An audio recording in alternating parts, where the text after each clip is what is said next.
Good evening, ladies and gentlemen. Welcome to the Sunset Rewind podcast. Baseball, of course. Tonight's very special evening. One of my favorite guys, despite the colors that he wears, and he brought one of his assistant coaches, Wyatt Hahn. So we have the great Josh Lee, the head coach at Newport Harbor, and Wyatt Hahn. Wyatt, I'm going to jump to you because Josh and I will get into it. We'll spend about 15 minutes talking about Billy Morris and why he's allowed in the dugout. But Wyatt, let's start with you. Introduce yourself to everybody. Give us your baseball background and how you got to Newport Harbor. So it's technically my 6th year as a coach at Newport Harbor and my 5th year as a teacher as well, and coaching with Josh as his assistant. I played in the area. I grew up in Mission Viejo, so I played at Mission Viejo High School and then went on to play and do my schooling at Chapman University before, right after my playing career and battling some injuries, I came over and started coaching high school ball right away at Mission Viejo again, and did that for about 3 years, and then was able to get my first teaching job in the Orange District and got connected over at Harbor and did a year with Coach Chalmers before I've been coaching with Josh now, again, for going into year 5 together. And that's kind of my background going into it. And it's been almost 10 years now really coaching high school ball, and it's been a lot of ups and downs, but for the most part ups and a lot of fun. Now, when the call comes in from Hatfield, who takes that? Does that get pushed over to Wyatt, or are you handling those yourself these days? I like Wyatt too much to pass that along. Through that. So, yeah.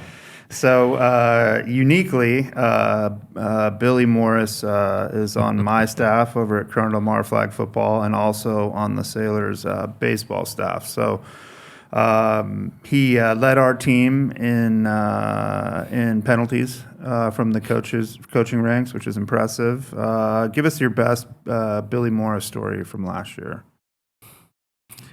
That we can share in a public podcast. Yeah, I just there was one. We were playing a league opponent.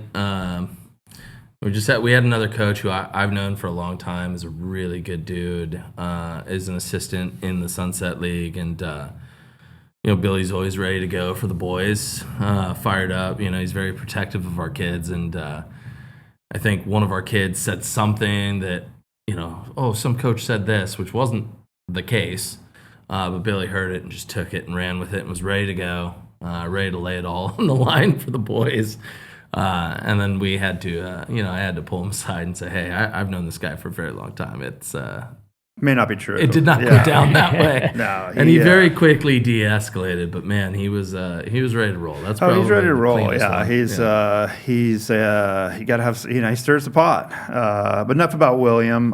First of all, congratulations, you guys, on last year. I thought from the teams that I watched, number one, probably the most family environment. Seemed like it was the most glued together team, which I think goes to coaching and certainly an exciting team to watch for sure. Very good baseball team. I think 14-4. I think you won every series except Los Al, and that includes Huntington, which is a feat. How are you guys looking at it in terms of, and this is kind of a goes to both of you, but Santa Margarita make D1 playoffs, Santa Margarita in the first round. How are you feeling about this year?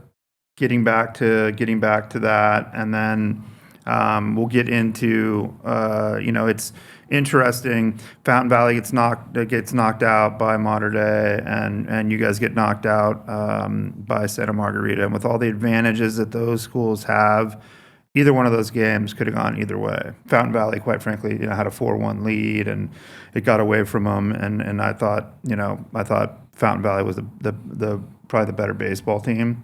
But I root for anybody that's playing Mater Dei. So yeah. But how are you guys looking at it in terms of coming back, putting it together? Let's start on the hill. I assume the goals remain the same given with what's coming back. But pitching wise, who do we got coming back? I'll let him go through some of the arms. In terms of last year to this year, there was a lot.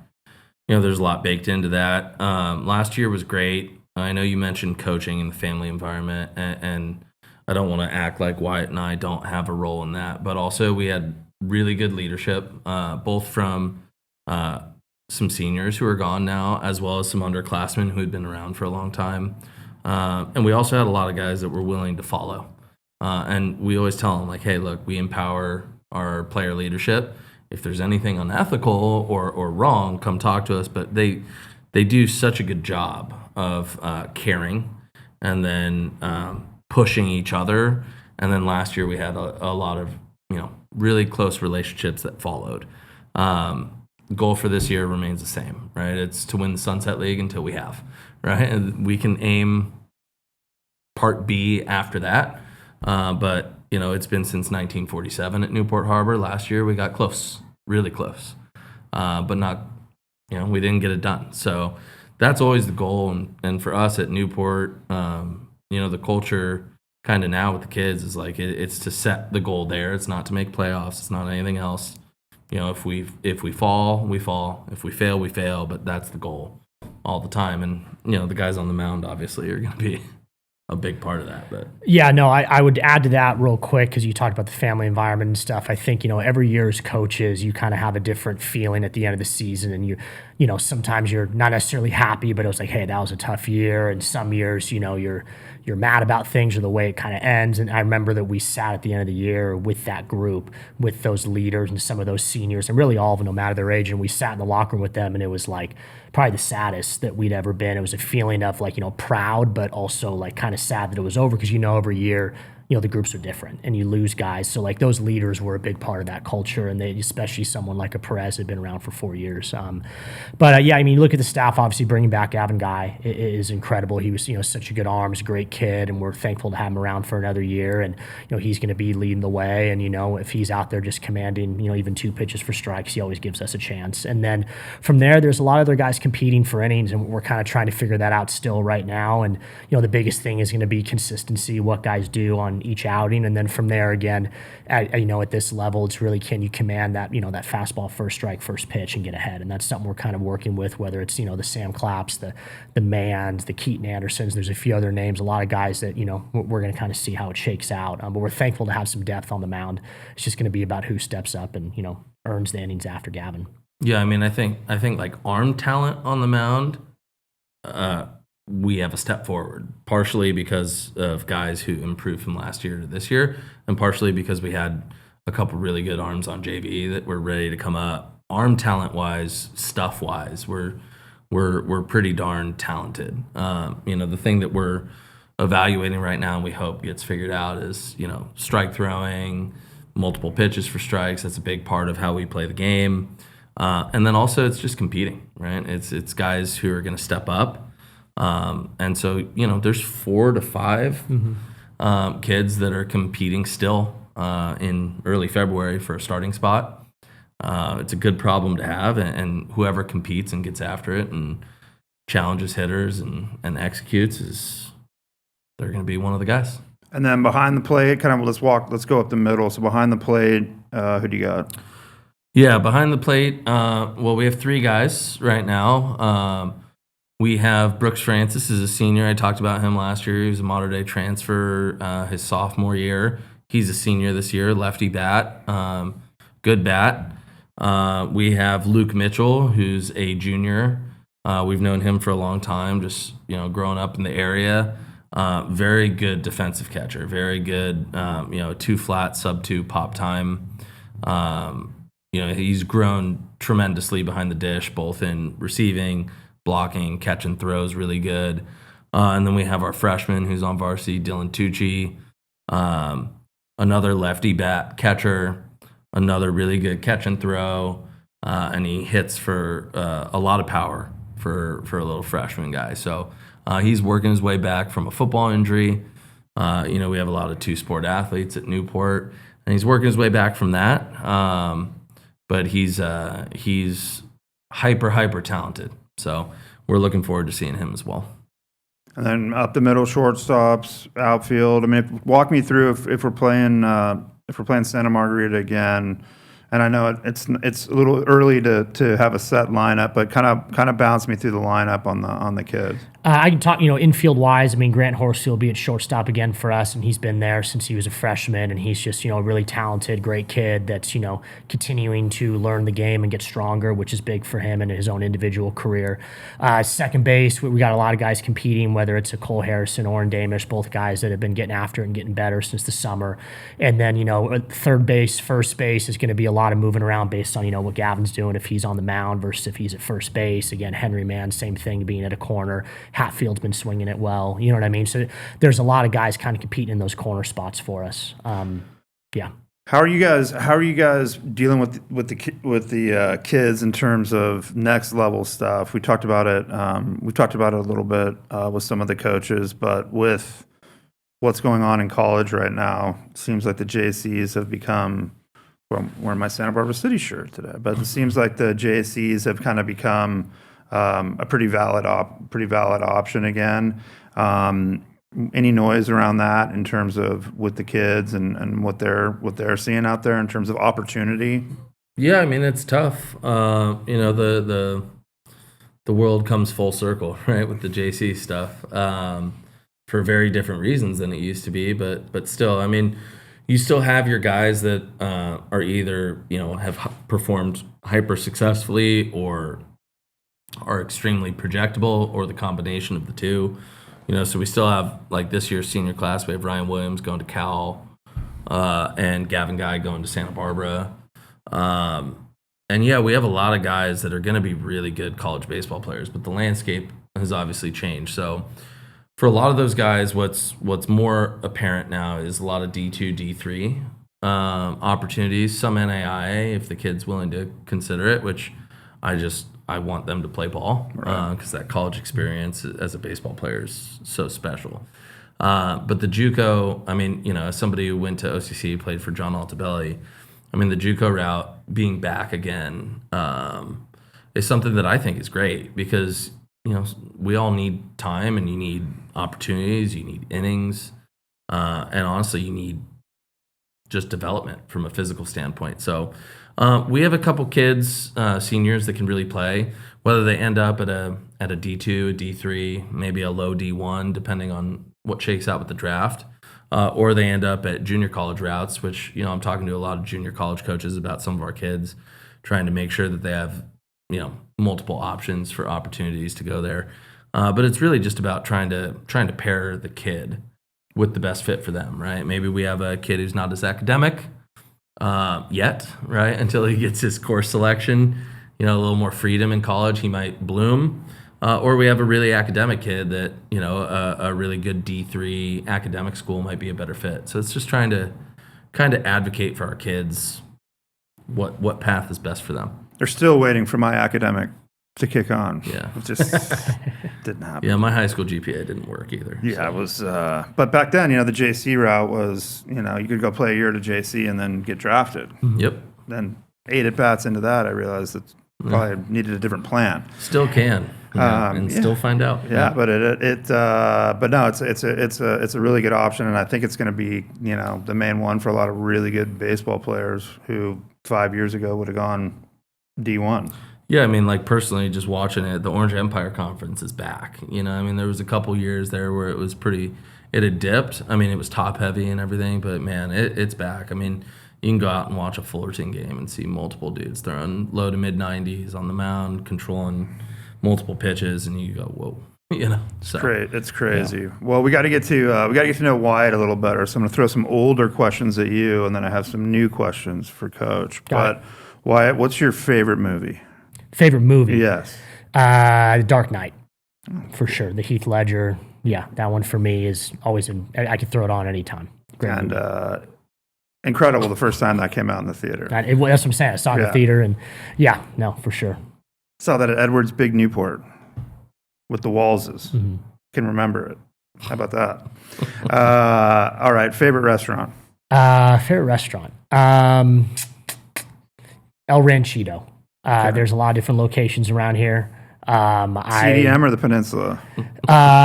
Both of them, and then there's everywhere that I've lived since college. There's been one. There was one in Old Town Orange when I went to Chapman.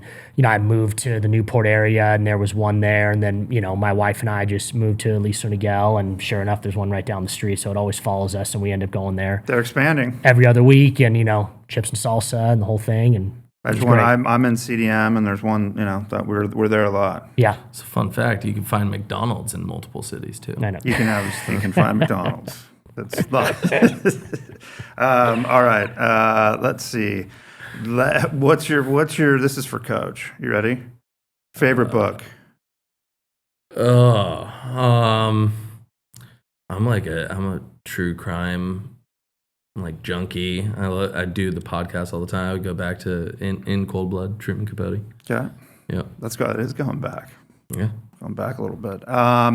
What is any change ups on your restaurant? Have you rethought that or? What was your pick? Oh, dude, I think I went Beach Hut. It was Beach Hut. Beach Hut and the taco place at the end of 17th. Yeah, oof, I think yeah. those were the two. Yeah, my wife and I moved to Belmont Shore. So you got that whole Second Street up there, which is great. There's a place called Saint and Second up there. It's phenomenal. It's really, really good. You're very close to Captain Jack's. Yes.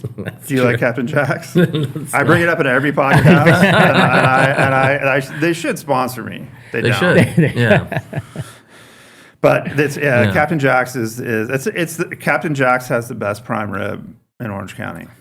Yeah. I mean, Crab, prime rib, it all comes in one. I like that. You don't have to order the sides. Salad, 2 sides. It got expensive though. I will say that. I'll give it a go. Still haven't tried it. You got to try it, and the scene at the bar is just. Is it people watching territory? It's people watching territory. And Those are there's my favorite. They have the guy that can play 6 different instruments. It's pretty good. Anyway, I would check You it out. should try Saint and Second. Though, I will. if I'm you're gonna, up there, get a reservation. The place is bomb. I will. I will try it for sure. So one of the things as we talk about what you guys have, the family environment, everything you have going on, is that you have I think there's 3 ingredients to it. I think you got to have the parents and the community. You got to have the team leadership and buy-in, and then the coaching. You guys have done a really good job around promoting the program. Any secret sauce in there that you can share? But it seems like you guys have buy-in from the parents. Seems like everybody's having fun.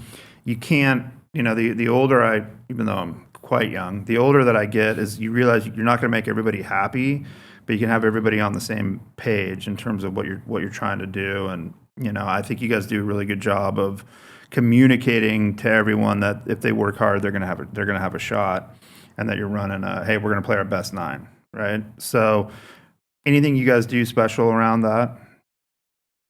I think when you talk about the whole idea of hey, if you work hard, you're going to have a shot. I mean, I think that's kind of a pillar of the idea of we really believe in being honest with our players. You know what I mean? In a lot of ways, and they know that us being teachers that teach next to each other as well, that we're right down the hall in any way they need to, both baseball and not, and we're there on campus. We're immersed. We do our best to be involved in a lot of ways. And then when it comes to how we communicate, it's just being honest and upfront about the things that they can do to get better and how best we can support them. And by doing that, I think we build a really good relationship with our players that I think maybe not everybody has, especially back in the day when I played, it wasn't always like that. You know what I mean? I think we really try and have that open door with our coaches or with our players, excuse me. Yeah, I mean, communication is key. Talking to your players, making sure that they know. I mean, to me, the biggest thing is you don't want a kid to not see what's coming, right? So.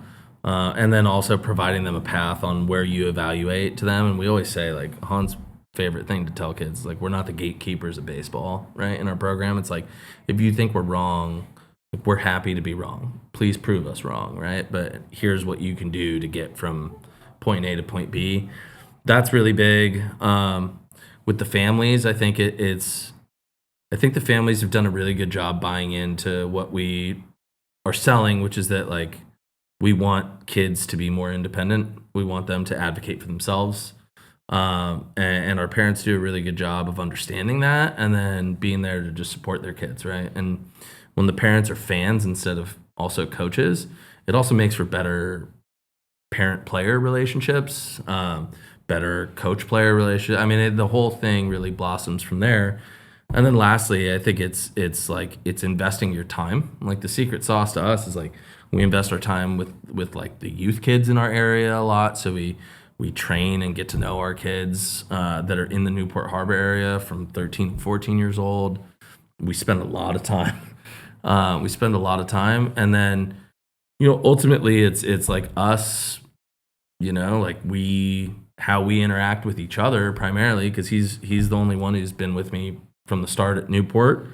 And like you said, we literally share a wall in Beak Hall at Newport. And I think, to be honest, the family environment and like with the parents facing is like our relationship's so strong and so tight that like the kids pick up on that. They know we're really, really close friends and we talk to each other all the time and we're always looking to do things to better the program. And when that's kind of your culture, and like for me, I've had him with me every step of the way. And so people are like, what's the secret sauce? And it's like, it's us, in terms of the coaching. It's like that we've gone there and we have help with Coach Source and Coach Morris, and we have great lower level guys, but he's been there with me every step of the way, and the kids pick up on that. And they know he loves them, and they know I love them, as people, not just baseball players. Like if kids have anything, I do feel confident that both of us are people they know they can come to. So. Yeah, I think that ability to, there's no substitute for time, and at that age, kids have a much better ability to cut through BS than adults do about if you're invested or not invested, and so it's incredible what you guys have done. I think you have, I think the gateway to the Sunset League Championship obviously probably still runs through Huntington. Yeah. I think so.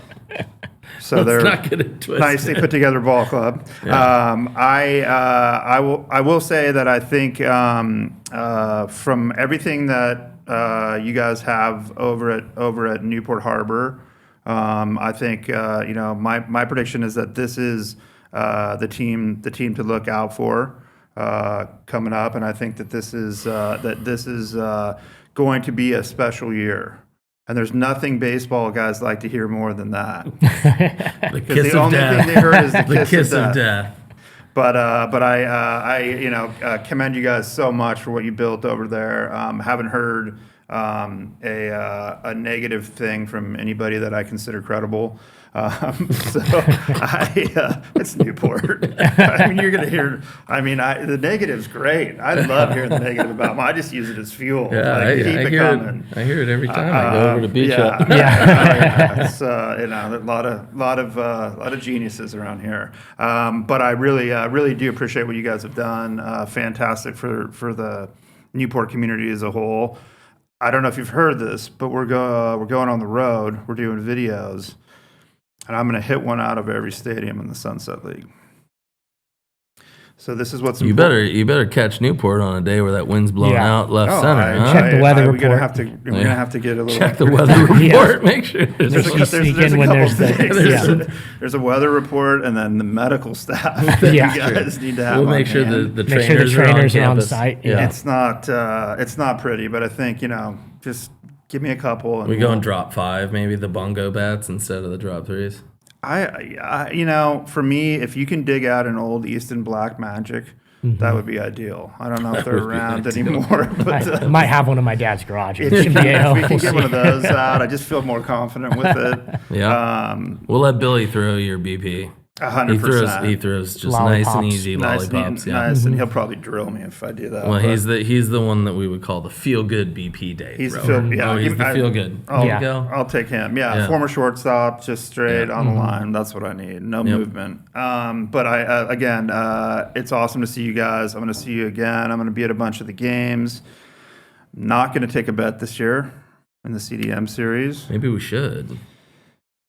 It worked out. It worked out for you guys nicely. Yeah. So I maybe I will. Maybe I'll just do it anyway, just to give you guys the. But so these coaches are great. If you get a chance to go out and see any game this year, make sure Newport Harbor is one of the teams playing. They're going to be they're fun to watch. Great group of kids. Stands are great, and you can heckle William Morris with me. So guys, thank you so much for coming, and great job building this program. Unbelievable. Thanks, Theo. Thanks for having us. Thanks everybody.